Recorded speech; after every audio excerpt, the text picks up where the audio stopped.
Hello student, how are you? Okay, fine. Today we discuss chapter comparing quantities. Chapter 8 है ये हमारा comparing quantities. Okay, तो इसमें जो हम डिस्कस करेंगे बच्चों, इसमें एक टॉपिक तो हम पढ़ेंगे परसेंटेज. क्या पढ़ेंगे बच्चों? Percentage, profit and loss,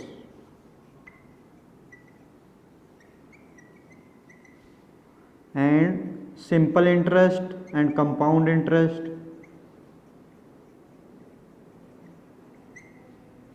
and compound interest और रेशो.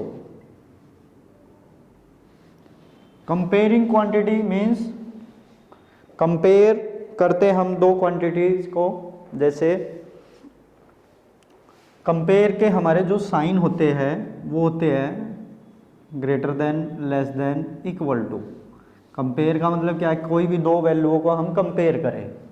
और यहाँ पे हमारे पास क्वांटिटीज है, तो अब इसमें हम पढ़ेंगे क्वांटिटीज को कंपेयर करना.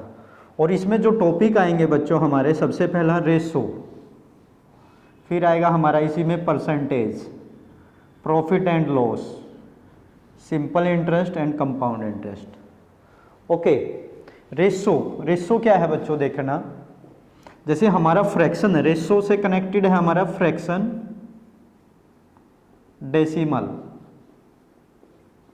थोड़ा इंट्रोडक्शन के बारे में पढ़ेंगे हम इसमें. आज हमारी जो क्लास है इंट्रोडक्शन पढ़ते हैं. रेशो, फ्रैक्शन क्या है, डेसिमल क्या है, परसेंटेज क्या है, प्रॉफिट एंड लॉस क्या है, सिंपल इंटरेस्ट क्या है. ओके, फ्रैक्शन हमने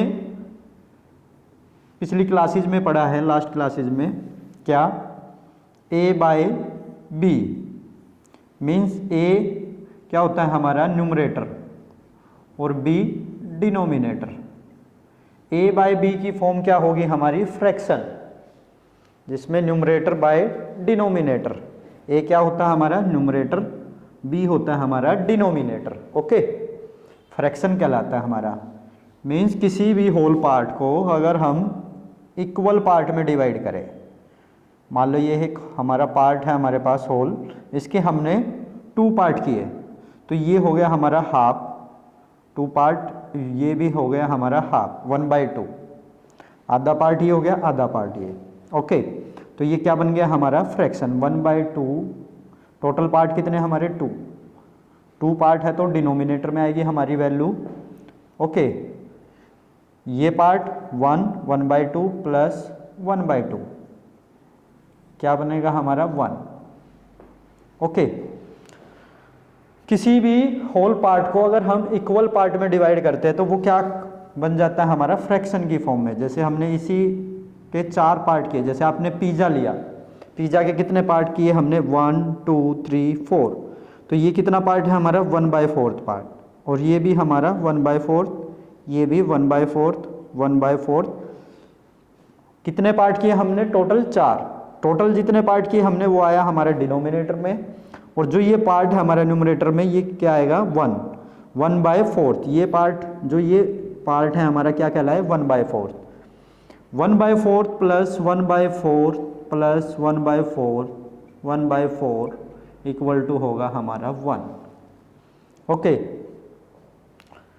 अगर होल पार्ट को अगर हम इक्वल पार्ट में नहीं डिवाइड करेंगे तो वो हमारा फ्रैक्शन नहीं कहलाएगा. जैसे ये हमारा होल पार्ट नहीं है बच्चों, ठीक है,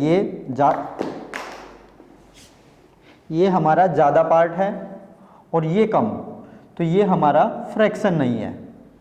समझ आया बच्चों? फ्रैक्शन.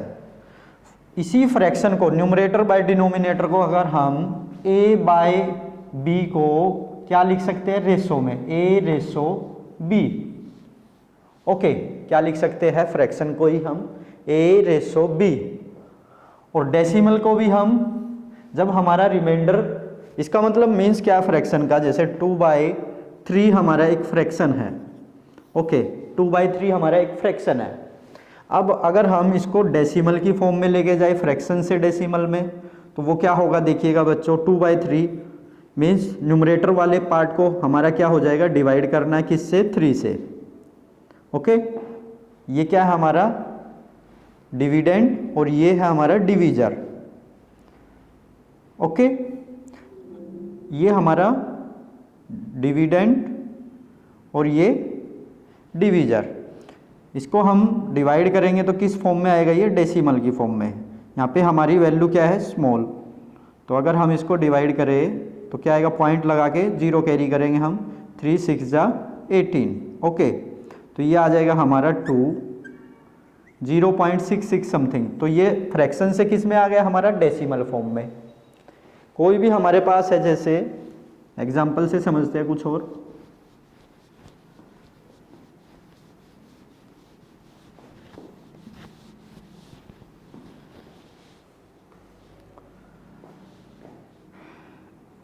एटीन बाई 4 ये हमारा एक फ्रैक्शन है, तो इसको हम रेशो में भी लिख सकते हैं, ए रेशो बी, 18:4। ओके, अब इसको हम फ्रैक्शन से डेसिमल में अगर लेके जाए तो क्या करेंगे, इसमें हम 18 को किस से डिवाइड करेंगे, 4 से। तो 4 4 जा 16, 2 रिमाइंडर। ओके, पॉइंट लगाया हमने, 0 कैरी किया, तो 4 5 जा 20। ओके, जब हमारा रिमाइंडर बचेगा तो हम क्या करेंगे, उसमें डेसिमल लगा के कैरी 0 करते हैं, तो वो किस फॉर्म में आ जाता है, हमारा डेसिमल की फॉर्म में। तो इस फ्रैक्शन को हम किस फॉर्म में भी लिख सकते हैं, डेसिमल में।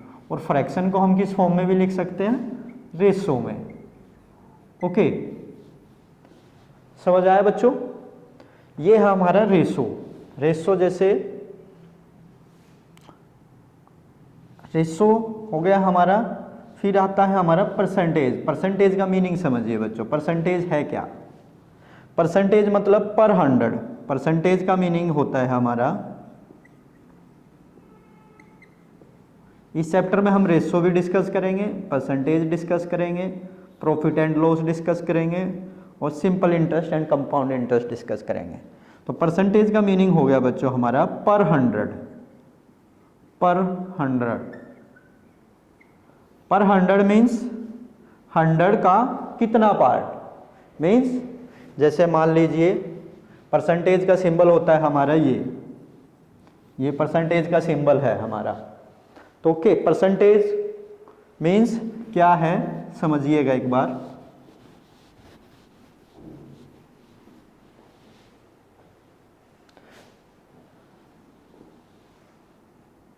पर 100 मान लीजिए 4%, इसका मीनिंग क्या है, 100 का 4th पार्ट, 100 में से 4th पार्ट, 4/100। परसेंटेज अगर हम हटाएंगे तो क्या आएगा, डिवाइड बाय 100। मान लीजिए 25%, इसका मीनिंग क्या है, 25/100 में से कौन सा भाग, 25/100। ओके, परसेंटेज से जब हम फ्रैक्शन में लेके जाएंगे, अगर फ्रैक्शन में हमें कन्वर्ट करना है परसेंटेज से, तो हम परसेंटेज हटाएंगे परसेंटेज से डिवाइड बाय 100। तो ये आ गया हमारा फ्रैक्शन में। फ्रैक्शन से हम किस में जा सकते हैं, डेसिमल में जा सकते हैं। ओके, डेसिमल में जा सकते हैं, रेशो में जा सकते हैं। ठीक है, तो परसेंटेज मीनिंग पर 100। परसेंटेज का मतलब है पर 100, 100 में से कितना पार्ट। ओके, अगर हमारे पास फ्रैक्शन है और फ्रैक्शन से हमें परसेंटेज में जाना है, किस में जाना है, परसेंटेज में। जैसे मान लीजिए 2/4 ये हमारे पास फ्रैक्शन है, इसको हमें कन्वर्ट करना है परसेंटेज। क्या कन्वर्ट करना है बच्चों, परसेंटेज। जब हम परसेंटेज में जाएंगे तो क्या करेंगे, मल्टीप्लाई 100 करेंगे। जब परसेंटेज से फ्रैक्शन में आएंगे तो क्या करेंगे, डिवाइड बाय 100। अब हमारे पास फ्रैक्शन है 2/4, 2/4 को हम क्या करें, परसेंटेज में ले जाने के लिए मल्टीप्लाई 100। तो ये 2/4 को अगर हम परसेंटेज में लेके जाएंगे तो क्या आएगा, 2 1 जा 2, 2 2 जा 4, 2 5 जा 10, 0। तो ये आ गया हमारा 50%। ओके, ये क्या आया हमारा 50%। जैसे सपोज एक एग्जांपल लेते हैं, आपके मार्क्स आए 400। कितने मार्क्स आए बच्चों? आपने गेन किया 400। 400 में से टोटल मार्क्स कितने में से आए आपके? 400 गेन किया 500 में से। 500 में से कितने मार्क्स गेन किया आपने? 400। ओके, तो हमें क्या फाइंड करना है? परसेंटेज फाइंड करना है। परसेंटेज हमें फाइंड करना है, तो मीन्स जितने मार्क्स हमने गेन किया, कितना गेन किया? 400 हमने गेन किया। ओके, टोटल पार्ट कितना था हमारा? 500। तो टोटल पार्ट 500 में से कितना गेन किया? 400 गेन किया बच्चों। क्या किया? 400 गेन किया। तो गेन जो आएगा हमारा न्यूमरेटर में, और जिसमें से हमने गेन किया 500, टोटल मार्क्स आएंगे, टोटल मार्क्स में से हमने गेन किया 400, तो वो आएगा हमारे डिनोमिनेटर में। अब ये आ गया हमारा फ्रैक्शन, तो हमें किस में जाना है? परसेंटेज में जाना है। तो क्या करेंगे? मल्टीप्लाई 100। तो 2 जीरो से 2 जीरो कैंसल, 5 8 जा 40, 80, तो मीन्स 80% हमने गेन किया। ओके, परसेंटेज में हमें जाना है तो मल्टीप्लाई 100, परसेंटेज से फ्रैक्शन में आना है या दूसरी फॉर्म में आना है तो डिवाइड बाय 100। ध्यान रखेंगे हम। जैसे एक एग्जांपल और गेन कर सकते हैं हम, जैसे सपोज आपके पास टोटल पटेटो थे, आलू थे 800 kg। टोटल पटेटो थे आपके पास 800 kg। ओके, आपने 600 kg क्या किया? सेल कर दिया। क्या किया? 600 सेल किया। टोटल कितने थे? 800 kg। सेल कितना किया? 600 kg। ओके, मीन्स 600 किलोग्राम आपने सेल कर दिया। टोटल आलू आपके पास थे 800 kg, 800 kg। तो बताइए कितने परसेंट आलू आपने गेन किया? तो क्या करेंगे हम? टोटल आलू कितने थे हमारे पास? 800 kg। सेल कितना किया? 600 kg। तो अब हमें परसेंटेज फाइंड करना है, तो मल्टीप्लाई 100। तो 0 से 2 जीरो कैंसल। ओके, 2 4 जा 8, 3 जा 2 2 जा 4, 150, 2 1 जा 2, 75। तो मीन्स कितने परसेंटेज आलू आपने सेल किया? 75। ओके,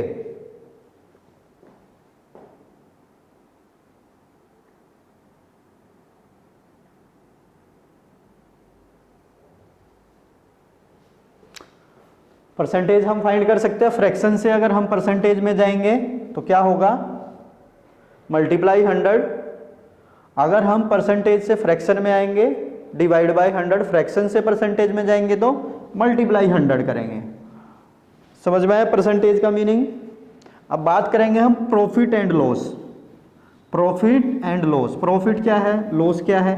देखिएगा, प्रॉफिट लॉस का मतलब होता है, प्रॉफिट लॉस में हम बात करेंगे प्रॉफिट लॉस की, जो सामान हम खरीदते हैं, मान लीजिए ये मार्कर है हमारा, इसको मैंने खरीदा 20 रुपये में, तो 20 रुपये क्या हो गई इसकी कॉस्ट प्राइस, सीपी जिसको हम बोलते हैं कॉस्ट प्राइस 20 रुपी। ओके, कॉस्ट प्राइस क्या हो गई इसकी मार्कर की 20 रुपीज़। अब मैंने मान लीजिए ये मार्कर 20 में ख़रीदा है और मैं इसको 15 रुपये में बेचता हूँ, तो इसको सेल करता हूँ, उसको बोलते हैं हम selling price. Okay, selling price होता है हमारा 15 रुपीज़ में मैंने इसको सेल कर दिया। ओके, ख़रीदा कितने में था 20 में, बेचा कितने में 15 रुपये में। तो क्या हुआ, मुझे फ़ायदा हुआ या नुकसान हुआ? प्रॉफिट मतलब फ़ायदा, लॉस मतलब नुकसान। ओके, जो चीज़ हमने खरीदी है और उसको सस्ते में बेच देते हैं तो क्या होता है हमारा लॉस, और उसको ज़्यादा में बेचते हैं तो क्या होता है हमें प्रॉफिट। तो यहाँ पे जब हमारा सीपी ज़्यादा होगा एसपी से तो क्या होगा, हमें लॉस होगा। ओके, अगर सेलिंग प्राइस ज़्यादा है सीपी से तो क्या होगा, प्रॉफिट होगा। अब देखिएगा, सेल कॉस्ट प्राइस को हम क्रय मूल्य भी बोलते हैं हिंदी में, और सेलिंग प्राइस को हम विक्रय मूल्य। ओके, आप याद रखिएगा, जो चीज़ हम खरीदते हैं उसका कॉस्ट प्राइस, सेलिंग प्राइस जो चीज़ हम बेचते हैं वो क्या होता है उसका सेलिंग प्राइस। जैसे मैंने 20 रुपये में मार्कर खरीदा, बेचा कितने में, 15 रुपये में, तो ये क्या हो गया इसका सेलिंग प्राइस। कॉस्ट प्राइस क्या है इसका 20 रुपये। ओके, अब सेलिंग प्राइस कम है, कॉस्ट प्राइस ज़्यादा है, तो क्या हुआ लॉस। अगर सेलिंग प्राइस ज़्यादा होगा कॉस्ट प्राइस से तो होगा प्रॉफिट। तो हम क्या फाइंड करेंगे अब, लॉस। लॉस हुआ हमें, तो लॉस कैसे निकालेंगे, 20 माइनस 15, 5 रुपये का मुझे लॉस हुआ, ये क्या हो गया हमारा लॉस। अगर यही मार्कर मैं 30 रुपीज़ का अगर सेल करता तो क्या होता मुझे प्रॉफिट। अगर यही मार्कर मैंने 20 रुपये में खरीदा और बेच दिया कितने में, 30 रुपीज़ में, तो ज़्यादा क्या है हमारा सेलिंग प्राइस, तो क्या होगा प्रॉफिट। कितने रुपए का प्रॉफिट होगा बच्चों, 10 रुपये का प्रॉफिट होगा। अब ये तो होगा हमारा लॉस। प्रॉफिट क्या होता है, सेलिंग प्राइस क्या होता है, कॉस्ट प्राइस। अगर हमें प्रॉफिट परसेंटेज अगर फाइंड करना है, अगर हमें प्रॉफिट परसेंटेज या लॉस परसेंटेज अगर हमें फाइंड करे तो क्या होगा, लॉस या प्रॉफिट किस चीज़ पर निकलता है हमारा, हमेशा कॉस्ट प्राइस पर। जो प्रॉफिट होगा या लॉस होगा किससे पता चलेगा, हमें कॉस्ट प्राइस से पता चलेगा। तो लॉस परसेंटेज अगर हमें निकालना है, अगर हमें लॉस परसेंटेज फाइंड करना है तो क्या होगा हमारा formula, loss divide by CP into 100। देखो लॉस और ये क्या बन गया हमारा फ्रैक्शन, और हमें किस में लेके जाना है, परसेंटेज में। तो परसेंटेज में लेके गए तो क्या करेंगे हम बच्चों, मल्टीप्लाई 100। अगर हमें प्रॉफिट परसेंटेज निकालना है वो भी किस पे निकलेगा हमारा, कॉस्ट प्राइस पर, सीपी पे हमारा हमेशा निकलेगा। ये बात हमें ध्यान से याद रखनी है कि जो भी लॉस होगा हमारा, या लॉस परसेंटेज या गेन परसेंटेज या प्रॉफिट परसेंटेज, एक ही बात है, प्रॉफिट परसेंटेज और गेन परसेंटेज। जब भी हमें परसेंटेज फाइंड करना है, लॉस परसेंटेज या प्रॉफिट परसेंटेज, तो वो किस पे निकलेगा, सीपी पे। तो क्या आएगा, profit divide by CP into 100। बात समझ आया। लॉस परसेंटेज सीपी पर, प्रॉफिट परसेंटेज भी सीपी पर। Loss divide by CP multiply 100, profit divide by CP multiply 100। तो ये है हमारा loss percentage, profit percentage. Okay, profit loss में क्या डिस्कस करेंगे हम, CP, SP, loss percentage, profit percentage, ये हमारा यूज होगा प्रॉफिट एंड लॉस में। उसके बाद आएगा हमारा simple interest and compound interest. तो simple interest and compound interest में हम सिंपल इंटरेस्ट और कंपाउंड इंटरेस्ट का मतलब समझेंगे क्या है। देखिएगा, वैसे तो हम 1 बाय 1 पूरा डीपली डिस्कस करेंगे इसको। अभी मैं थोड़ा सा ओवरव्यू बता रहा हूँ, इंट्रोडक्शन, हम क्या क्या पढ़ेंगे, profit loss, percentage, ratio, simple interest, compound interest के बारे में क्या होते हैं। इंट्रोडक्शन है ये हमारी वीडियो। नेक्स्ट वीडियो में हम 1 बाय 1 पूरा डीपली पढ़ेंगे बच्चों, क्वेश्चन भी सोल्व करेंगे और अच्छे से समझेंगे। अभी हम ओवरव्यू समझते हैं। इंटरेस्ट मतलब ब्याज, सिंपल इंटरेस्ट और कंपाउंड इंटरेस्ट। क्या डिफरेंस है बच्चों सिंपल इंटरेस्ट और कंपाउंड इंटरेस्ट में। देखिएगा, एक सिंपल इंटरेस्ट है हमारा, एक कंपाउंड इंटरेस्ट है। ओके, मान लीजिए मैंने आपसे 10,000 रुपये उधार लिए, ब्याज पर लिए, ठीक है। कितने रुपए लिए मैंने, 10,000 रुपये लिए ब्याज पर, ठीक है। अब कितने रेट ऑफ इंटरेस्ट पे लिए, मान लीजिए मैंने 10% पर एनम, मतलब 1 साल का ब्याज क्या होगा उस पर 10% होगा। पर एनम मतलब 1 ईयर का ब्याज 10% है किसका, 10,000 रुपये का। ओके, टाइम कितना लिया मैंने, मान लीजिए टाइम लिया मैंने 2 ईयर के लिए। अब वो कहेगा कि भाई मैं तो आपको सिंपल इंटरेस्ट पे दूंगा, मैं तो सिंपल इंटरेस्ट पे लूंगा आपसे पैसे न, आपने बोला कि भाई कंपाउंड इंटरेस्ट पे लूंगा। तो वो जब पैसे देगा आपको बताएगा कि मैं सिंपल इंटरेस्ट लूंगा या कंपाउंड इंटरेस्ट लूंगा। और क्या होता है, क्या अंतर है सिंपल इंटरेस्ट में और कंपाउंड इंटरेस्ट में। मीन्स अब देखिएगा, अगर मैं 1 ईयर के लिए 10,000 का ब्याज कितना होगा, इंटरेस्ट कितना होगा, 10% ऑफ किस पर लगेगा, 10,000 पर। मीन्स 10% ऑफ किस पर है, 10,000 पर। तो मीन्स क्या होगा, 10/100, परसेंटेज हटाया हमने, 100 इंटू 10,000, 2 0 से 2 0 कैंसल। और यहाँ पे जो ब्याज हुआ हमारा 1000 रुपीज हुआ, कितना हुआ, 1000 रुपीज ब्याज हुआ। ओके, 1 ईयर 1000 रुपीज ब्याज हुआ। 1 साल का कितना ब्याज हुआ, 1000 रुपये। तो 2 साल का कितना हो जाएगा, 2000 रुपये। क्योंकि सिंपल इंटरेस्ट में क्या होगा, जैसे पहले साल का जो ब्याज था हमारा वो किस पर लगा, 10,000 पर। और जो सेकेंड ईयर का ब्याज होगा, दूसरे साल जो ब्याज होगा, दूसरे साल जो ब्याज लगेगा वो भी किस पर लगेगा, 10,000 पर लगेगा सिंपल इंटरेस्ट में। सिंपल इंटरेस्ट में जो हमारा प्रिंसिपल होगा वो सेम रहेगा। मीन्स 10,000 रुपये जो मैंने उधार लिए वो क्या है, हमारा प्रिंसिपल। रेट ऑफ इंटरेस्ट क्या है, R, rate of interest 10%, T क्या है हमारा, टाइम, 2 ईयर के लिए दिया। अब देखिएगा सिंपल इंटरेस्ट में जैसे हमारा पहले साल के लिए ब्याज किस पर लगा, 10,000 पर, 10%। ओके, दूसरे साल के लिए जो ब्याज लगेगा वो भी किस पर लगेगा, 10,000 पर लगेगा। जो प्रिंसिपल होगा वो हमारा सेम रहेगा फर्स्ट ईयर के लिए भी, सेकेंड ईयर के लिए भी। किसमें, सिंपल इंटरेस्ट में। ओके, किसमें, सिंपल इंटरेस्ट में। अगर कंपाउंड इंटरेस्ट की अगर हम बात करें तो यहाँ पे हमारा 2 ईयर का ब्याज कितना हो गया, 2000 रुपीज। इसका हमने सिंपल फॉर्मूला ही पढ़ा है पिछली क्लासेज में। जैसे सिंपल इंटरेस्ट हम निकालते हैं P into R into T divide by 100। अगर हम सिंपल इंटरेस्ट निकाल ले तो 2000, मैंने क्या किया, पहले साल का ब्याज निकाला, फिर दूसरे साल का ब्याज, 1 साल का 1000 हुआ तो 2 साल का कितना होगा, 2000 होगा, 2000 होगा। तो अगर मैं डायरेक्ट अगर इसका निकाल लूँ तो क्या होगा, 10,000। रेट ऑफ इंटरेस्ट कितना है, 10% बाय 100, टाइम कितना है 2। ये डायरेक्ट फॉर्मूले से हम फाइंड करते थे सिंपल इंटरेस्ट। तो कितना हो जाएगा यहाँ पर, 1000 गुणा 2, 2000 रुपये। तो मीन्स इसमें हम डायरेक्ट ये फॉर्मूले में वैल्यू पुट कर देते थे, सिंपल इंटरेस्ट हमारा आ जाता था। मतलब पॉइंट समझने की क्या ज़रूरत है यहाँ पर, हमारी जो पहले साल ब्याज लगा वो किस पर लगा, 10,000 पर। क्योंकि जो रेट ऑफ इंटरेस्ट लगाया उसने 1 साल पर लगाया, पर एनम का कितना दिया है, 10%। तो दूसरे साल भी जो ब्याज लगेगा वो किस पर लगेगा, सेम प्रिंसिपल रहेगा, 10,000 पर रहेगा।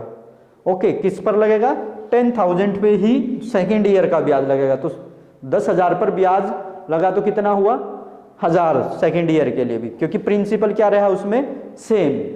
बट कंपाउंड इंटरेस्ट में क्या डिफरेंस है बच्चों, अगर यही पैसे वो बोलेगी मैं तो कंपाउंड इंटरेस्ट पे दूंगा। ओके, तो कंपाउंड इंटरेस्ट पे जो पहले साल ब्याज था वो कितना हुआ, 1000।